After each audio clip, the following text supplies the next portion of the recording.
Hello, and welcome to Tales from the Coping. This is a podcast about skating, shenanigans, and life.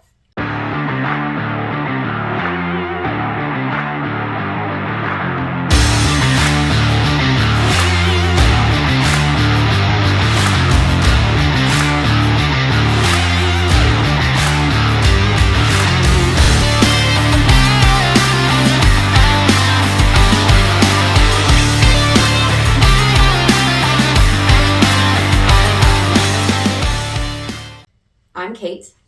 And I'm Lynette. And this is episode 8, We're All Just Coping, where we're going to talk about mental health and roller skating. So we got this idea from Eric, so thank you very much for sending us this idea. And Kate and I are wearing our Two Tias and Blood and Thunder collab shirts that say We're All Just Coping on the back. So let me show you. Can you see? Hopefully. Thanks, Missy. Y'all did a great job on these shirts. Yes. Yeah, I love a good skate pun, and I especially love a good skate pun when it helps break down stigma of mental health. So before we get into all of that, though, let's talk about the latest happenings at the ramp. Or non-happenings. There haven't been a lot, right? Why? Because it's so much rain. So much rain. It's literally rained like every single day for at least 2 weeks. 3. Well, more than that, yeah. 3 weeks. 3 weeks. It feels like a whole year. And then there was one day where it didn't rain all day. The sun was out. It was gorgeous. Yes. And 4 o'clock, 5 o'clock rolled around. And it was a vert day. It was a vert day. I think it was a Tuesday. Mm-hmm. And the sky just let go. Yep. Through our entire, what was going to be our vert session. And it cleared out at like 9 or 10 o'clock, which is usually when we quit. Yep. Yeah, it's been pretty bad. So thankfully there was one day, though, when it finally cleared up. And I had the idea to make a funny little reel. You can go look at it on my page. Basically, for those of you who know what a loon is, it looks like this. It's a bird that lives up north. I know them because we have a family cottage up in Canada, and these are all over the lake. And they make a funny little call noise, and I happened to, think of it, and so I put a reel together saying, point of view when Houston stops raining, and I had my skates, and I was calling the other skaters, and so I had Lynette and Nicole and Mike be in that reel, so they all popped out from places of the ramp, so it made for a really funny little shenanigans reel.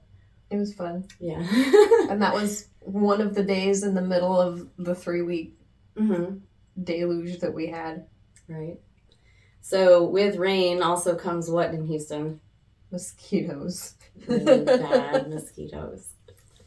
And with that much rain, they are massive mosquitoes, like huge. Mm-hmm. You can feel them when you swat them. They definitely rival Alaska's mosquitoes. Alaska's mosquitoes are crazy big. And they were swarming. Everywhere I looked, if there was a human, there was this swarm outline of mosquitoes around them. I was looking at you and Richard and Nicole sitting by on the whatever it's called, sitting there. Mm-hmm. And y'all, I don't remember what y'all were doing, but it was just like the outline of all the people with all the little buzzing mosquitoes around, and I was like, I need to go the other way. Someone's like, let me cleanse your aura. Oh wait, those are mosquitoes. That is exactly what it looks like. Yeah, so it cut our session a little bit shorter than usual just because we were literally just doing this the whole time to try to keep the mosquitoes off of us. So that made another kind of funny little shenanigans. The mosquito dance. And then, of course, at the end of the session, when everyone's gearing down, and that's when we usually drink a beer or two, do some handstands, we decided to sit right in front of the huge fan because it was like, okay, these mosquitoes are strong, but they're not as strong as this fan. When we put the fan on high, we were sitting quite literally right in front of it, and the mosquitoes were still trying to get at us. It was nuts. Yeah, they couldn't get to about maybe 4 inches from us. Mm-hmm. And that's where the wind just kept them away. It was crazy. It was so. And we didn't get any handstands that day. No, we didn't. Uh-oh. No. There were too many mosquitoes. I It was time to go. I think that's the first session in over a year where we haven't done at least one handstand. Ooh. It's okay. I hope it doesn't. The mosquitoes chased us off. Okay. I still have mosquito bites everywhere. I have 2 like massive ones right here on my leg. Oh, yeah. Like those had to have been done by a really big mosquito. He was very thirsty. Yeah. Anyway, but I mean, hopefully now, you know, we're shooting this at the end of May, so it's getting out of the really rainy part of the summer. Well, I mean, going into the summer. Where I live, I'm kind of on the north side of Houston. We still will get a daily rain shower, you know, maybe like 1 o'clock or 3 o'clock in the afternoon. Not every day, but enough that it's kind of like a normal thing where it'll just come in, rain for like an hour, and then clear out. So thankfully the ramp is a little south enough that it hopefully shouldn't get rained on. It won't. And so it won't really hinder anything. Anything south of where Kate lives gets no rain for the summer. Mm-hmm. Maybe once a month it'll rain. Because I know where I live. There's never rain in the summertime. My grass will be brown. Oh, really? See, and that's Until one nice September. thing. I have a sprinkler system at this house, but I don't have to run it very often because it's always raining anyway, so it cuts down on my water bill, which is really nice. I don't think we have a sprinkler system. Which is fine. It can just get scorched with everything else. Right. Oh, well. It'll just look like everything around us. Yeah. That is one thing that Johnny said that he was surprised when the first time he came to Houston. He was like, it's so green here. And I'm like, here? Yeah. Not in all of Houston, but here it's really green. So, but yeah, so we're all just coping. Well, what have you been working on lately? Oh, yes. So at the ramp, I am still working on getting my confidence back with drop-ins. I was doing pretty good for a couple weeks. I mean, it still was uncomfortable, but I was dropping in. And then this last session, the mosquito session, I dropped in a couple of times. It felt sketchy, but it was okay. And then probably the 4th time I stepped up to the coping, like as soon as I put my block on the coping and was getting ready to step in, my head just started swimming. And so I don't know I drank plenty of water that day. You know, I had eaten, and so it wasn't anything like that. So I don't know what exactly was going on. I don't know if I was just getting anxious about it or what. But after that, it was like every time I tried to step up, I would get that swimmy, like you're about to pass out feeling. And I was like, okay, you know what? My body's telling me this is not good. Like, don't do this. So I went ahead and listened to my body. I backed off. Felt like a little kid who was grounded while her friends were playing outside. But I'd rather do that than just try to step in anyway and then have something bad happen. So that's just me being a cautious skater. Yeah, it's better to be cautious, especially at the So front ramp. yeah. So hopefully, I mean, I'll be going out of town for Memorial Day weekend. I'm going to go camping, so in the mountains. And so hopefully when I get back, that'll kind of be like my reset button. Well, we have a whole week before then. We have a whole week before Well, then. I can only go on Tuesday. I can't go on Thursday because I'm flying out on Thursday. Okay, you have one session. I have one session. That's what I'm saying. Like after I go escape to the mountains for about a week and come back, maybe that'll kind of like reset something in my system, and I don't know. Yeah. We'll see. So I am still working on monkey flips. Still having trouble with the landing, but I am consistently getting my toe stops and my front wheels on the ramp, which is cool. Yeah, you're almost there. I just need to push off. I need to just push off my hands. I know. I'll get it. Yeah, you will. I just think it's sad that I got that faster than I got inverts. I've been working on inverts for over a year now. But, oh well. I mean, it's the same issue I have with them too. Mm-hmm. Because it's the same motion, except that you take it a little farther. Mm-hmm. Not an invert, you stop in the middle and have to go back in it. I can figure it out. Yeah. We'll see.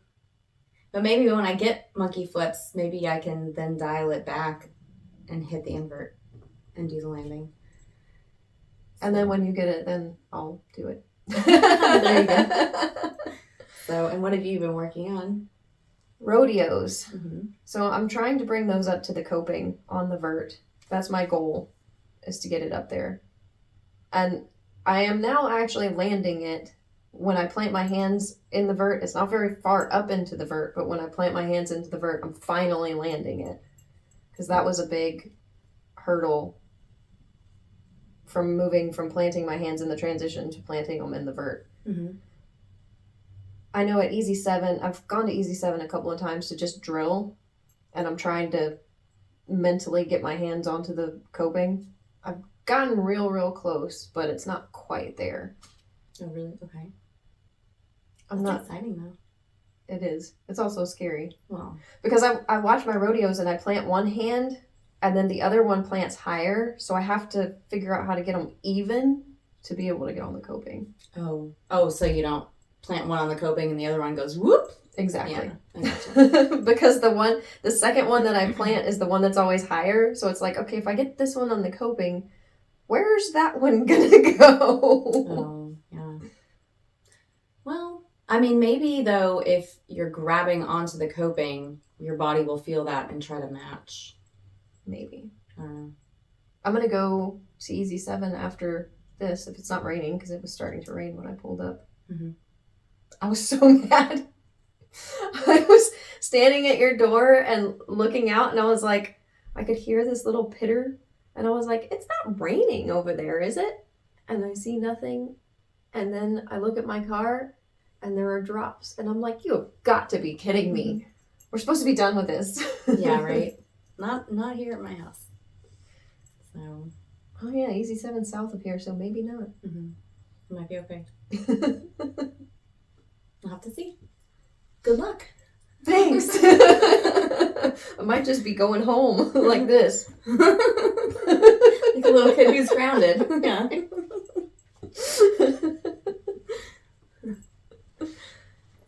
Okay, so mental health. Mental health. Do you want to start?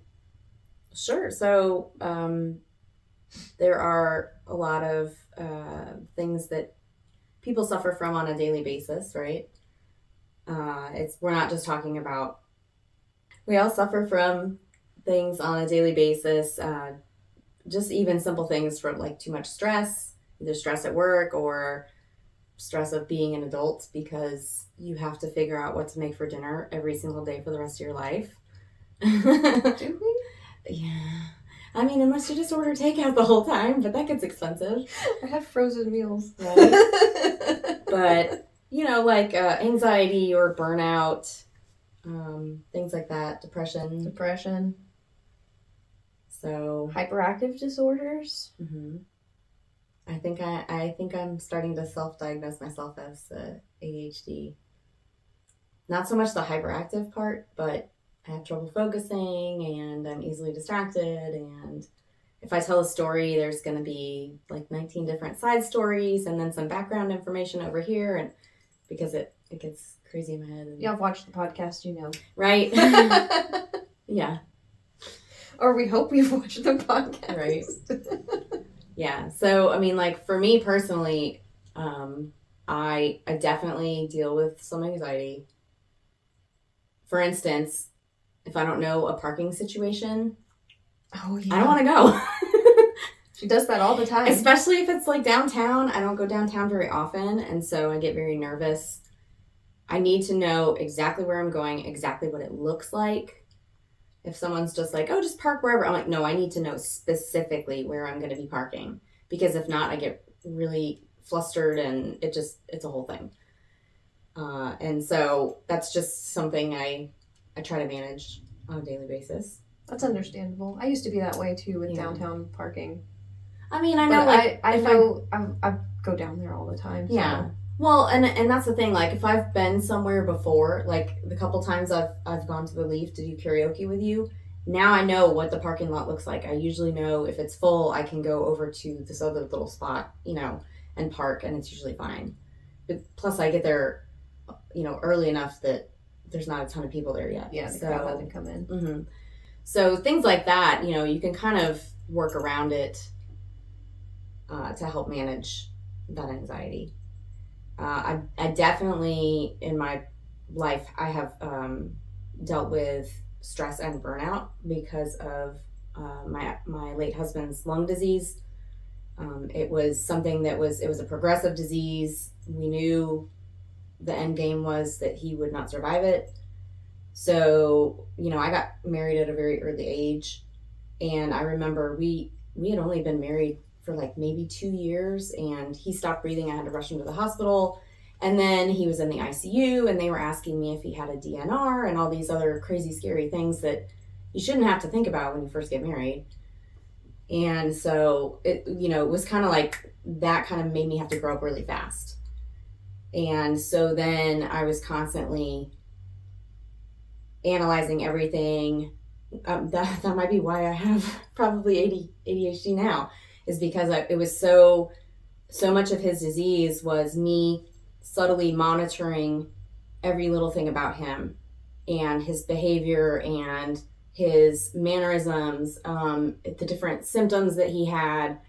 I could tell just from the way he would talk or the way something was happening, or, if he was starting to have a cognitive episode where he would spill something, or, he would get these all involuntary jerks in his arms because he didn't have enough oxygen. And so, like, all those little bitty things, I'd constantly read him, like scanning.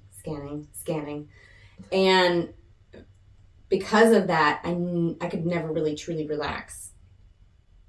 And I think that's why I'm so wound up now. And so that's one thing I'm trying to like work through, and roller skating has definitely helped that. But yeah, and then of course, with everything, you get caregiver guilt, you get caregiver burnout.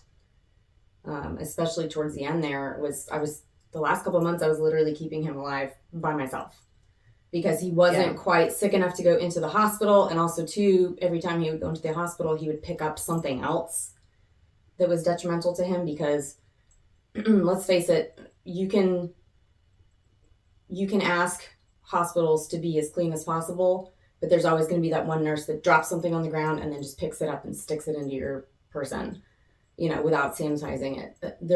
That's why most of the time when he went to the hospital, I was there. I would work from the hospital and I would watch them like a hawk. And I was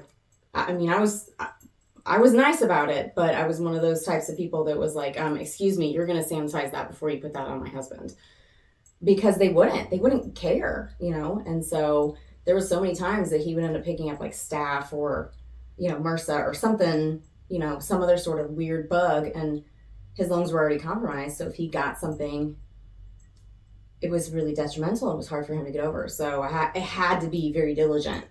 And so again, I think that's one reason. It's only been a couple of years since he passed, but I read something that if you are in survival mode for so long, it takes years to get over that burnout.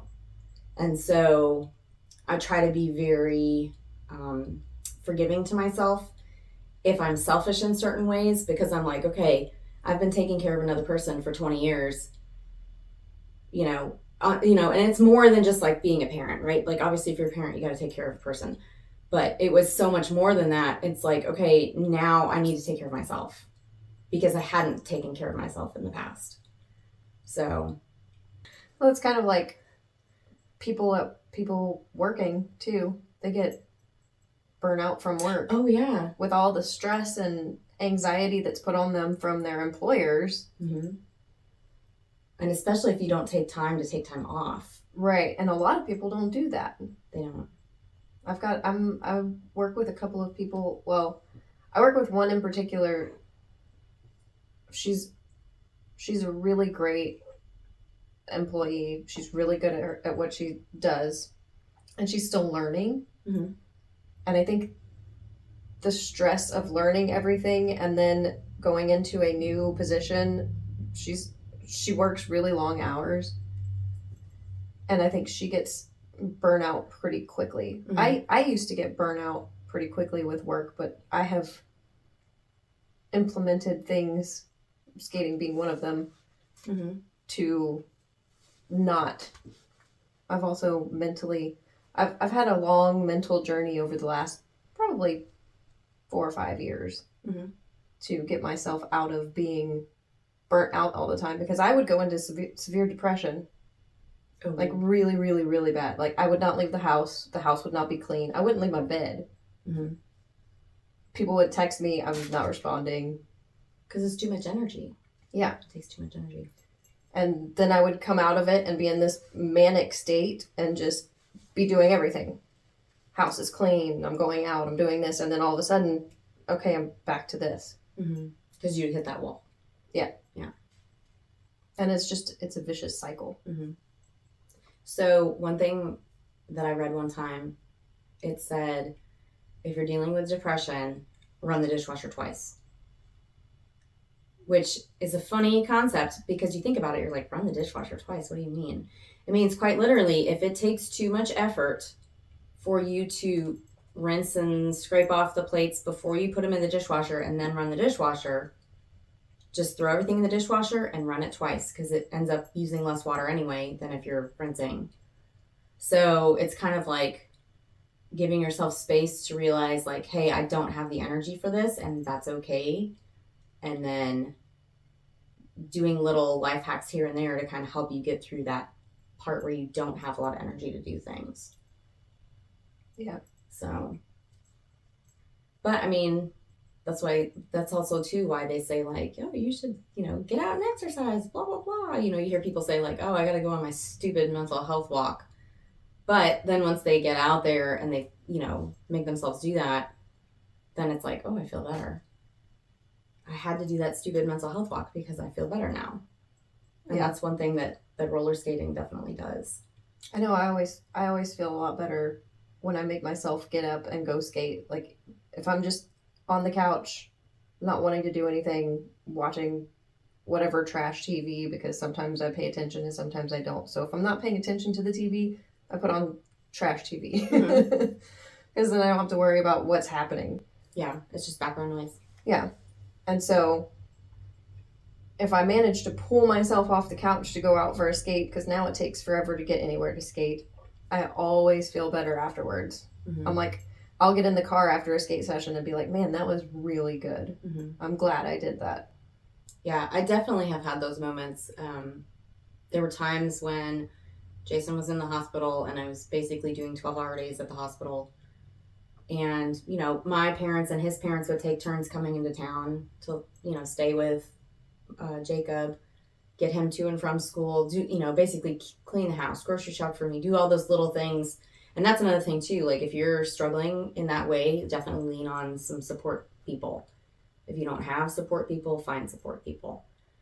Because it made a huge difference not having to do all of that and then all of everything else. And anyway, long story short, there would be times when I would send one of them in my stead up to the hospital, at least for an hour or two, and then I would go to the skate park and skate for like an hour.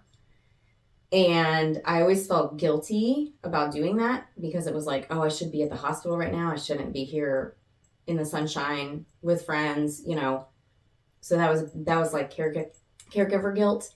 But I would skate, even if it was a totally shit session where I couldn't like skate or land anything. I was still out in the fresh air. I was still with friends and I felt better and it kind of recharged my battery. And then I could go back to the really depressing stuff and get through that. So, and it was always, when I didn't feel like doing it after I did it, I was like, oh, I'm so glad I did that. So yeah, I totally know what you mean. That's one of the benefits of skating. There are lots of benefits of skating. You've got the community of all the people around you. Mm-hmm. The fact that it is exercise, so it does all of the things that going to the gym or going for a run or whatever your exercise is. Yeah, you get endorphins, you get dopamine. Watching those old 80s videos. What was his name? Richard Simmons. Yes, Richard Simmons. So, ditch the Richard Simmons videos and go skate instead. Yeah. Although that would be a lot of fun to just watch and I know, right? be like people watching on the TV with my popcorn. Right. Yeah, well, and then I think roller skating is kind of set apart because, any exercise, okay, you go to the gym, you're indoors. If you play a sport, you might be outside, but roller skating gets you outside. So roller skating gets you out in the fresh air. It gets you in the sunshine. vitamin D is extremely important. They say 15 minutes of sunshine a day helps your brain. So, and it definitely helps mentally. Yeah, it definitely helps with depression too. I mean, that's why I could never live in the Pacific Northwest, because I feel like I would have seasonal depression, because my energy is very low, my mood is very low when it's rainy and gray and gross outside. When the sun's out, I'm freaking happy. I love it.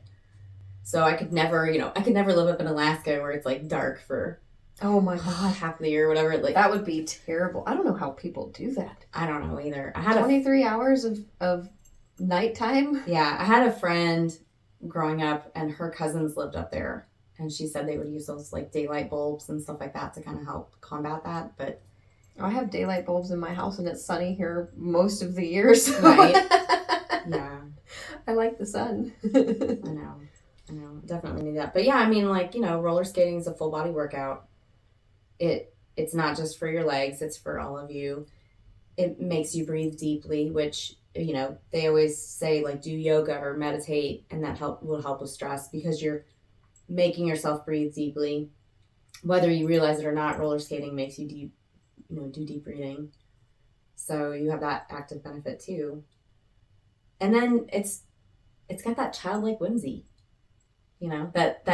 That's one thing that sets apart roller skating as well. You could go play a sport, sure, like, if you played like baseball growing up and then you get on a recreational team, probably some of that nostalgia comes back. But I don't think I've ever seen anybody not smile when they have roller skates on their feet.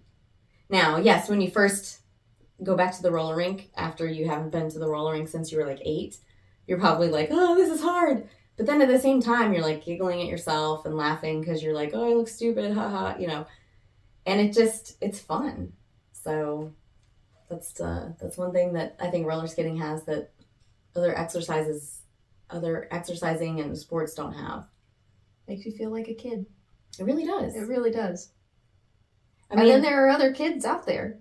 Exactly. So It's not like if you're on a recreational baseball team or kickball team or whatever it is, you're playing with other adults. Mm-hmm.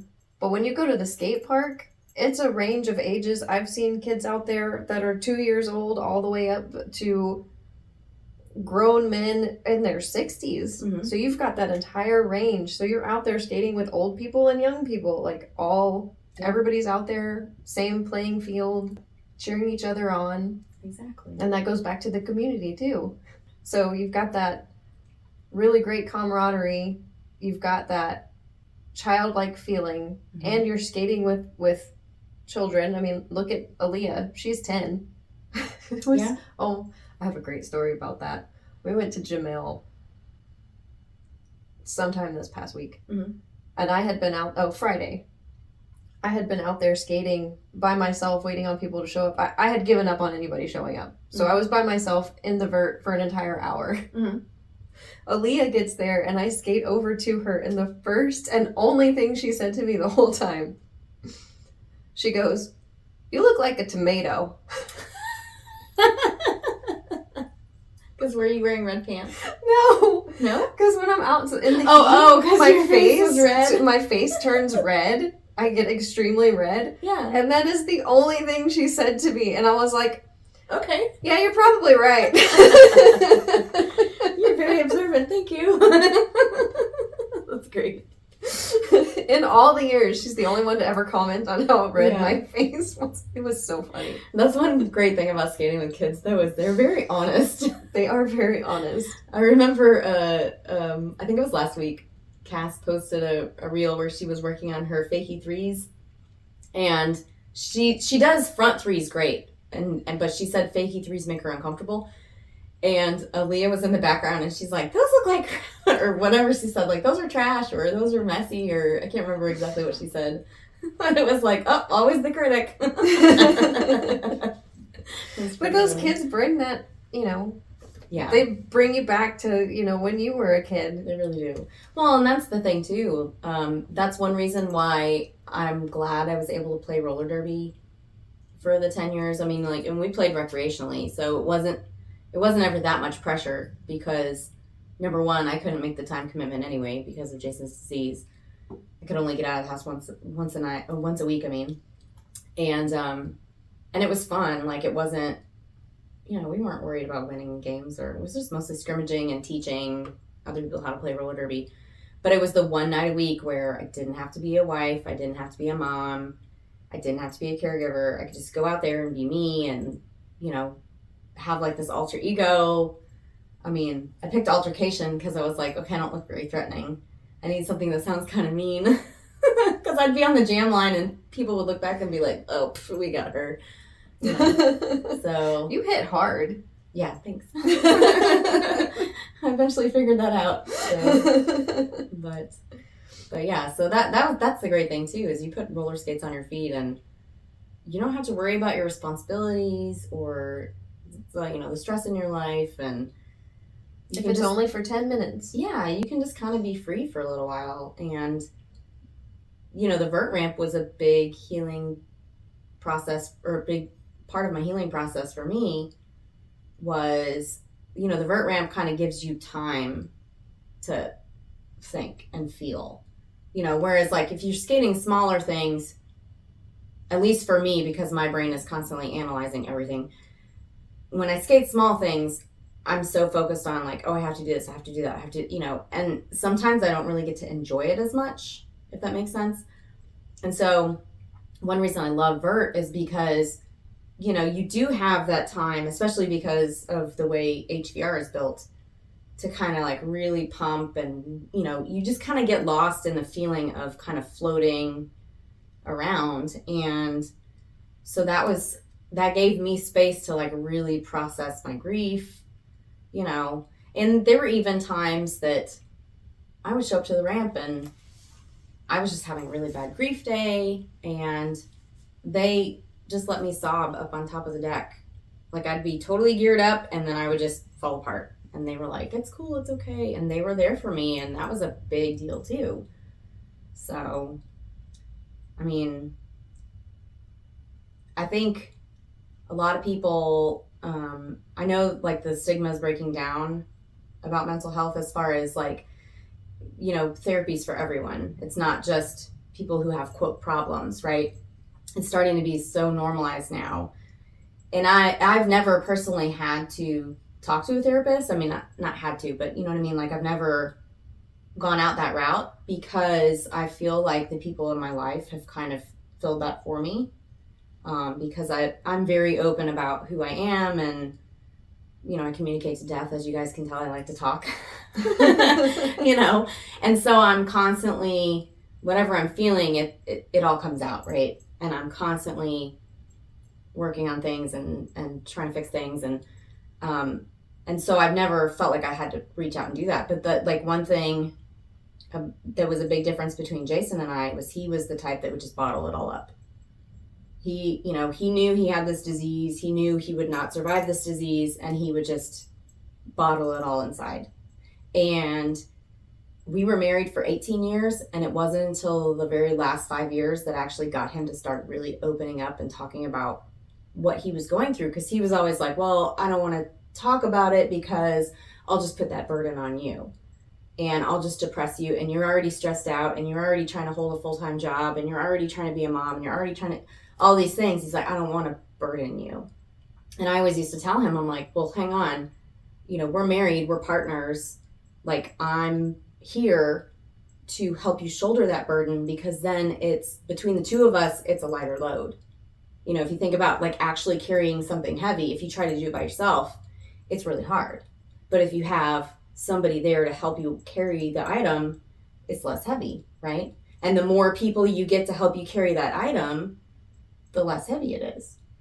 So that's why I've always been very open about talking about things. I know I share a lot on social media where some people are like, oh, that's cringe, like, don't do that. But that's kind of my therapy as well. Not just roller skating, but also kind of like, hey, this is what I'm going through in my life. Here's what's going on. Here's what I'm feeling. Because also too, I feel like if I do that, I might be helping somebody else. Someone who might be too scared to reach out to somebody and ask for help, or, go see a therapist, or talk to somebody they love about what they're struggling with. they might read something that I've put out there and they're like, oh, you know what? It's okay. I can go ask for that help now. I can go do this. I can go do that. So it kind of helps. And that's one thing that I encouraged Jason to do was, first of all, we both had big families. And so they were constantly asking us about health updates for him. And I encouraged him to start the Jason's Journey page on Facebook to share like what was going on with his disease. And it was kind of like a journal for him. And at first he was kind of reluctant because he's always been a very private person. But once he started writing in it, there were times when he was hilarious. He would just joke around about his situation and get things out. And it kind of helped him in a way.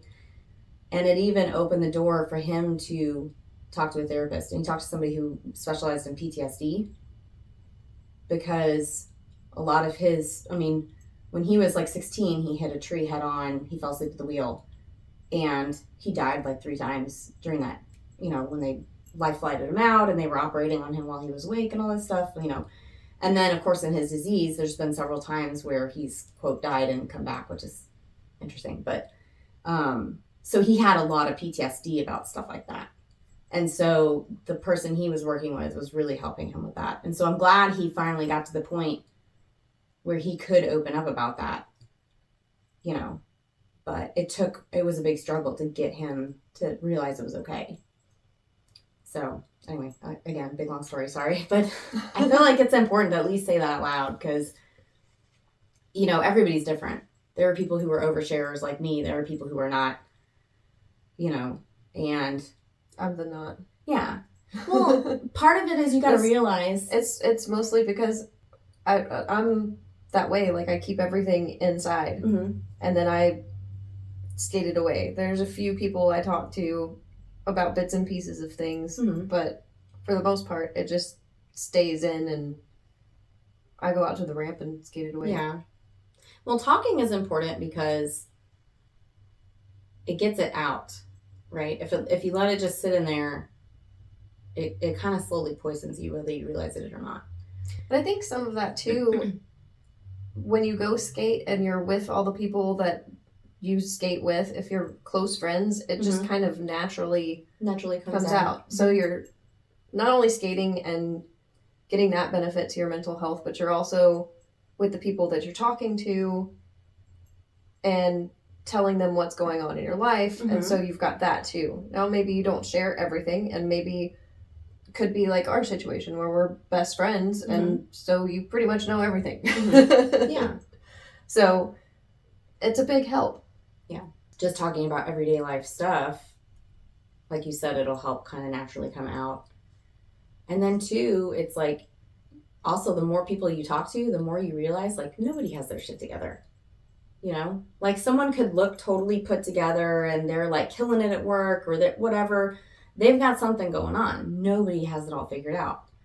Like when we're little kids, we're like, oh man, grown-ups, they know what's going on. And then you get to be a grown-up and you're like, nobody knows what the hell they're doing. We're all just winging it, So it's nice because it kind of normalizes that as well. It's like you don't have to be perfectly put together all the time. Like everyone struggles with something. And once you realize everyone else is human just like you, it makes it easier to talk about stuff. Yeah. So, at least in my experience, that's how it's been. We are all just winging it. Right? So. Although I still feel like my parents have their shit together. Well, maybe not quite, but I'm learning little things right in my adult life that are like, oh, well, maybe they didn't. Yeah. Or you realize, like, once you become a parent, then you kind of see how much work they put into things, and you're like, oh, okay, it makes sense now, Those nights that mom and dad let us get pizza and it was a big treat, like, oh, those were the days that they were struggling, and they were like, let's do something easy, let's order pizza, So, yeah, that's also interesting, is like when you grow up and you start to, you're still your parents' kid, but you're an adult and you're kind of like, you become friends with your parents, kind of, not everybody has that experience, but I've been fortunate to have that experience. I've gotten to know my parents as people, not just my parents. Yeah. And that's kind of interesting. So, time for our very short list of events. It is very short. See, look at this. Short. So please send us your events and send them to us as soon as you know you're going to have it. Even if you don't have it posted on social media yet, you can even send it to us and say, hey, we're going to do this event on this day, but we're not posting about it until here. And then we can figure out, okay, when can we start talking about it on the show? So please send us your events. Yeah, because that's one thing we like to do is we like to let the community know what everybody else is doing, because it just makes it more fun. And also it makes the roller skating world a little smaller because we're helping connect those dots for people. So yes. July 15th, there's this Skate Lovers and Chuffed event. They don't have a name for it yet, and they haven't released many details. This is in Indonesia, so take a trip out there. That would be fun. You don't have much time to plan for it, but go on a whim. Why not? If you have money and time, do it. Big right? Yes energy. Big yes energy. I would love to go out there. Unfortunately, I won't be able to this year. Maybe if they have it next year. I don't know. I have to plan my big trips. Everybody's doing things, and I got a wedding to go to next year in Germany. Oh, wow. So that's going to be my big trip. I don't know. I'll figure it out. Bring your skates. Oh, I will. You won't be in a French castle in the countryside, so you'll have actually. So the wedding's in May. I don't know. It's actually a vow renewal because they didn't actually have a wedding, so they're doing their vow renewal as their wedding. Oh, that's cool. And I think it's just going to be basically the weekend, so I'll probably stay a week, and maybe I'll get in my Paris trip finally. There you go. That would be wonderful. We'll see. July 22nd, Minpin Skate Jam. This is in Virginia at the Skate Nelson ramp. So go check the Skate Nelson page, and there may or may not be more details on that now. August 20th, the Quads of Glory in the Pacific Northwest. This is at Stronger Skate Park, and that is a competition. So you have time to sign up and plan your way out there. I will not be there because I will be traveling back from Spain, which is unfortunate because I really would have liked to have gone to this event. Mm-hmm. But maybe next year, or if they have another one up there. Yeah, the PNW crew is pretty cool. I want to skate with them. Well, I've skated with a couple of them at Moxie Camp, but I would like to go visit up there. I feel like they do a couple of events up there a year too. So one of these days, we need to hit an event up there. Mm-hmm. Not this day, but in the future. August, the whole month of August, each week they are doing a different theme at Blading Camp. They have a few tickets left for one of the weeks. I don't remember which one. So go check their stories. This was as of a couple of days ago that they had a few tickets left. So they could be out now, but hopefully not. So go get your ticket.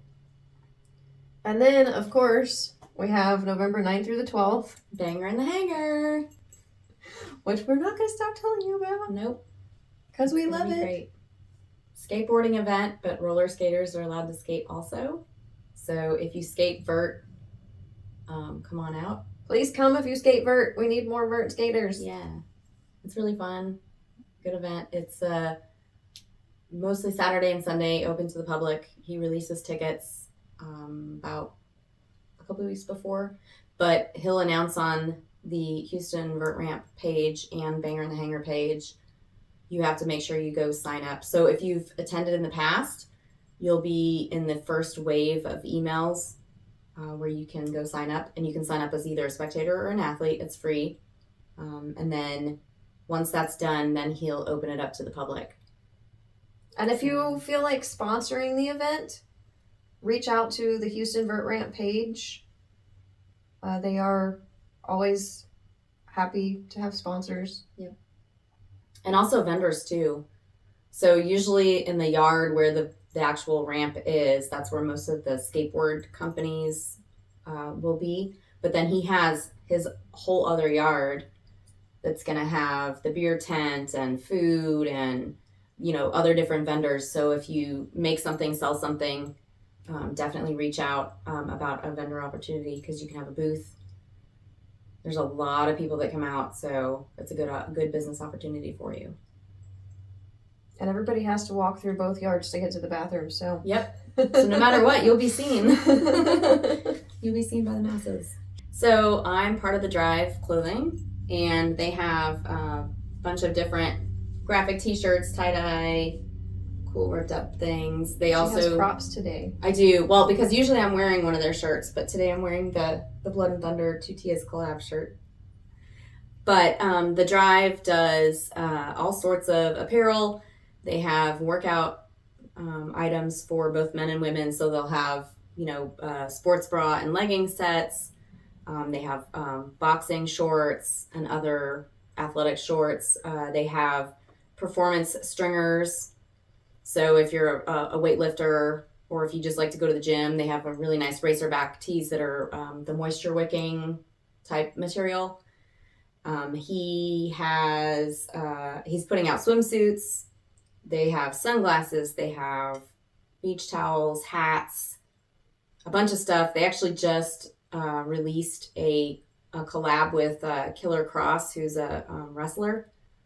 So he's got his own specific line, which is pretty cool. And there's some other things that are going to be coming out. I think they're going to do something with I think they said something about doing another collab with a rock star. So we'll see how that goes. But yeah, so lots of good things in the works. And you can shop through my link, which is thedriveclothing.com/altercation1053. You can find the link in my bio, in my link tree. And that button will take you straight to the site through my link. And then they always do, on the weekends, they'll do a weekend release, which means they come up with a limited edition design, a couple designs, and they'll print those on the shirts and different items. And you can only get that design for the weekend. And everything is 25% off for the weekend release. And then a lot of times during the middle of the week, they'll do some sort of sale. So they'll do like a buy one, get one of something, or buy 2 graphic tees, get one free, or they'll take a certain t-shirt and they'll do a 70% off sale on that certain t-shirt. So definitely, if you follow me, check my stories on the weekends. I usually share it. And then again, you can go through the button on my link tree. So thedriveclothing.com/altercation1053. And then we have 2 Tias. I'm part of the skate team. Shout out to Missy and Icebox. This is their baby. They have all kinds of apparel, shirts, pants, one swimsuit right now that I know of. And then they have like housewares. So mugs, a few other things in there. They have stickers and pins, duffel bags, all kinds of stuff. And one thing that I really like that they have on their site is they have these custom skate jackets / vests with, each one has a theme. Each one they have hand sewn all the stuff on. So go check that out. They're selling those too. Each one is completely different, so it would be a one-of-a-kind piece. So go give them a look and check them out. Maybe buy something. It's 2tiaskate.com. And these shirts are actually on Blood and Thunder. And this was a collab that Missy did the design on the back, and they collaborated. So this one is available on the Blood and Thunder website. I think it's bloodandthunder.com. Yes. So yeah, go check them out. 2 Tias. Yep. And then we want to give a shout out to Old Bones Therapy as well. So we both have 15% off codes in our bios if you want to go get some gear. They have a bunch of compression gear, so knee sleeves and socks and all sorts of things like that. They also have recovery gear, so they have ice sleeves, they have pain cream, a bunch of different things. They actually have, I think it's both for shoulder and for the back, where it's like a brace and you can put hot and cold packs in there, which is really cool. And it's not just for athletes. So obviously, they have a bunch of athletes on their team, but if you're on your feet all day, you can definitely wear the compression socks. If you have a type of job where you're walking a lot of stairs, or you have to kneel down a lot to fix things, lifting heavy things, the knee compression sleeves are really awesome, and they're breathable too. So even if it's summertime and it starts to get hot, you're not going to get heat rash like you are with some of those neoprene type things. So also too, if you lift weights, those are good to have on your knees to help protect your joints. So definitely check them out. Really, really good. Yeah, we love them a lot. So if you're going to be going to RollerCon, that's another event. If you're going to be going to RollerCon in July, I believe, in Vegas, Old Bones Therapy is going to have a booth out there. So go stop by, tell them hi, and tell them Lynette and Kate sent you. So Brandon will be out there. But yeah, so oldbonestherapy.com. And then, like I said, if you want to save 15%, we each have a code. You can use one of our codes and save some money and get some awesome gear. So, yeah, I think that's all we have today. That's it for today. Thanks for joining.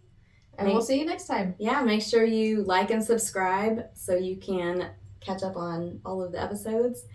And if you have any ideas for topics you want to hear about, you can DM us or you can email us at talesfromthecoping@gmail.com. We'd love to hear from you. So. All right. We'll see y'all later. Bye.